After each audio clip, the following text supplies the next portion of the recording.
Welcome everybody, welcome to the channel. You've seen what the thumbnail is. I want to be talking about the Benjamin Moore product, which is STiX. Now if you don't know what it is, it's a bonding primer and it sticks to most surfaces. I'll use that term, most surfaces, because there's always going to be that exception, but it is in effect your grip primer. So your grip primer stroke undercoat for subsequent coats going over the top. Now I'll just read what the blurb is on the front. It's interior exterior use. Exterior might have a little bit of a poetic license on some things, but it's a waterborne bonding primer. So your brush, your roller, your spray equipment, your Peter paint pad, whatever you're using to apply it, can actually be washed out with water. And if you're saying how do you do that, just a bit of cold water, flush any paint out first, and then just turn up the temperature to be warm, bit of soap in it, flush it out. Job's a good one, dead easy. Then rinse your brush out again, or whatever your equipment is, with some cold water and get rid of any last little remnants of it. But let's just have a look what it says on the back, so I'm not giving you any misinformation. Right, STiX waterborne bonding primer, strongly bonds to glossy surfaces, cures as low as 35 degrees F, 1.7 degrees C, excellent hold out. Right, uses for priming challenging interior exterior surfaces, including PVC, vinyl, plastic, glass, tile, glazed block, glossy paints, pre-coated siding, fiberglass, galvanized metal.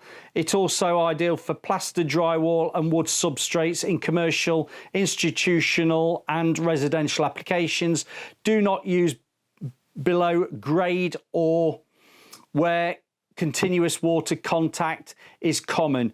Do not use over polythene, polypropylene or kyon, K-Y-A-R, not sure, and I heard of that before. Use only as a spot primer on exterior wood. So that's where I say the loose term of use it on exteriors, it's a spot primer for exterior wood. A little bit like using Zinsser bin for knotting outside. It's not a product really for outside knotting. That's Zinsser bin. Right, this, I've been good to you.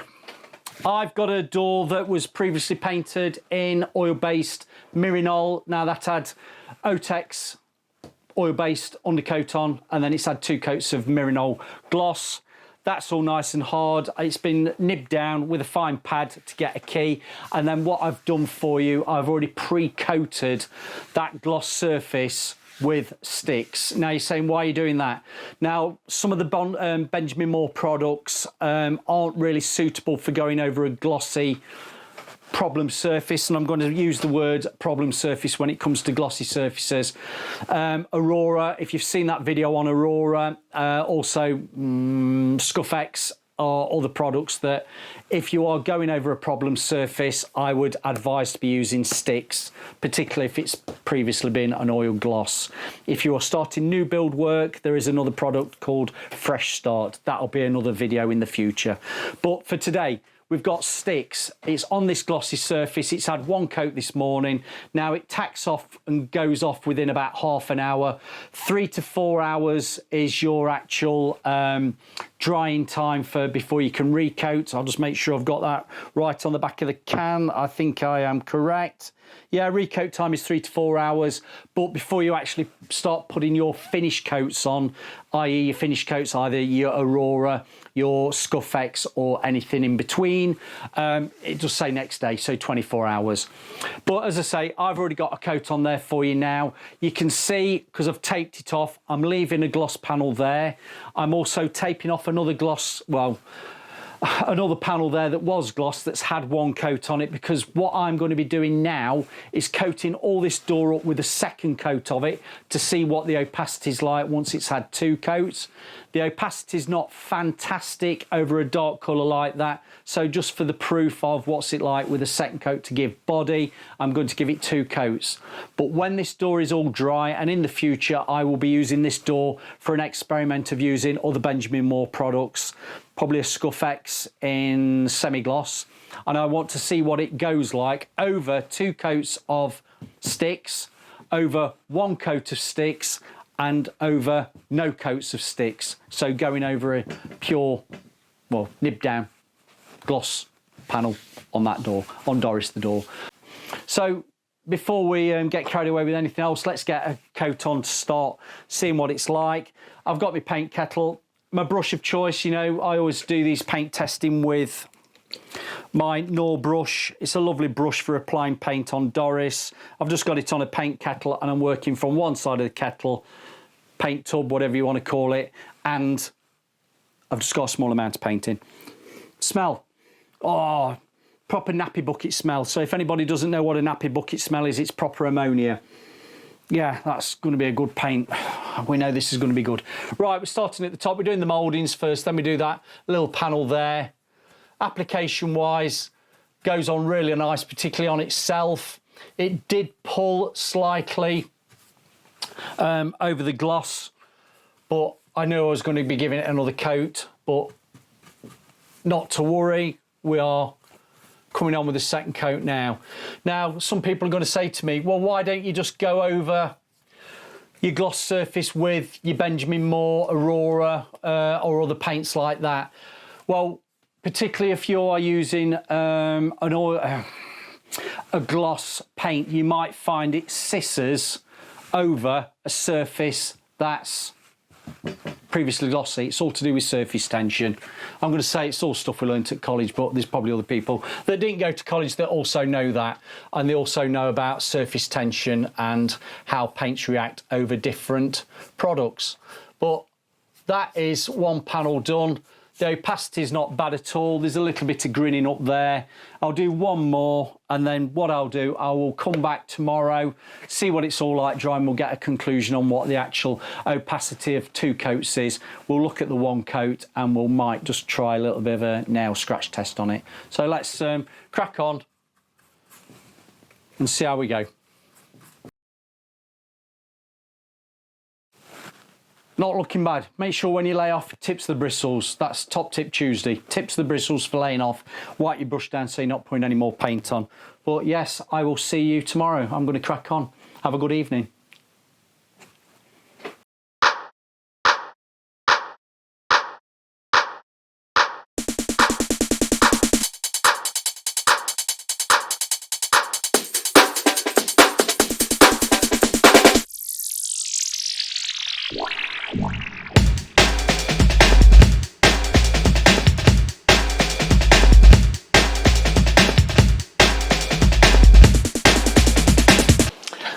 Okay, now we're back the next day, and as I said seconds ago, this is a product that you put on and then you're actually recoating the top coats 24 hours later. It is dry, touch dry, probably within half an hour, and the recoating time was that 3 to 4 hours, which that's what I was really yesterday. Just checking what it says on the tins to make sure we've not missed anything. Bonds to hard to coat surfaces. It's got excellent adhesion and sealing. This is what you can top coat with. Top coat with latex, matron, oil, urethane, epoxy and lacquer. So you're really covering all your bases on that. Cures in low temperatures and high humidity, which is interesting. So if you've got high humidity areas and low temperatures, you can actually use this, and brilliant. I have to say, gone on really well. The expectation of coverage of something like this for one coat was quite slim, which was there. You can see that. I'll just bring you down slightly. That is clearly where we'd gone over the oil-based gloss with a nib down. I will take these tapes off so you can see what it's actually like, and interestingly we'll see what this tape is. This is the HPX tape. It's a lowish tack tape. It's not a delicate tape.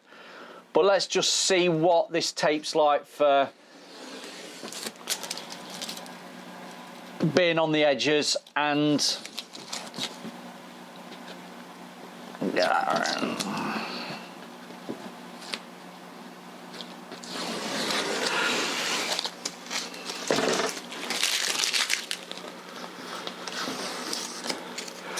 now if you can see on there, I'm not pulling any. You see that? I'm not pulling any of the first coat of STiX off. That seems to have adhered well for me, putting tape across it. So that's a good sign. get that there. So going back on what I was saying, that was your first coat, no coat, first coat, and a second coat.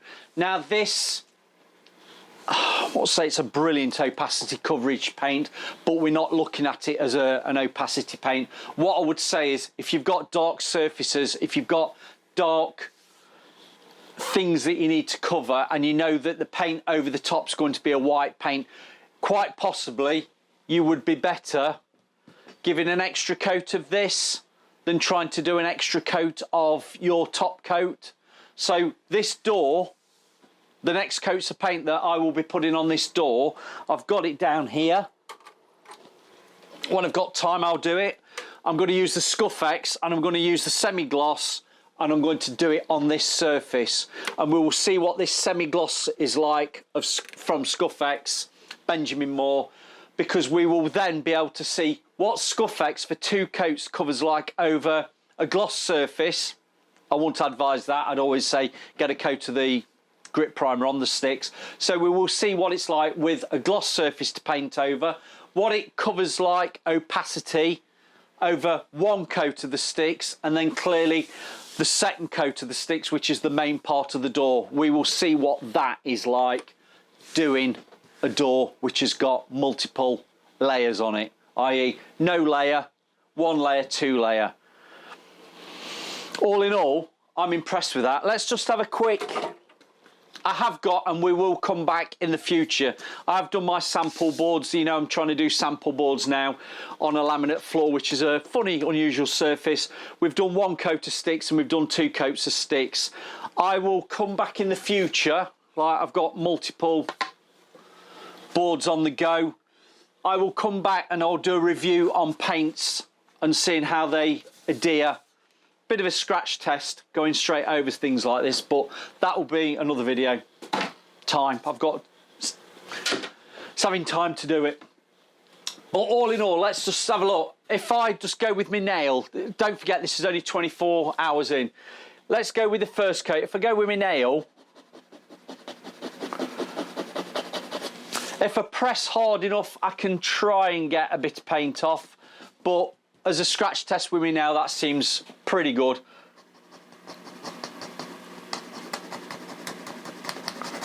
If I really go at it, I'll bring the camera off. And you see there, if I really go at it, I can try and move it. But I'm pressing really hard. I'd always say to everybody, doesn't matter whether you're using this, Zinsser or anything, don't be trying to scratch test within an hour, within a day. Always leave it, I'd say leave it a good week before you start thinking you'd be doing a decent scratch test.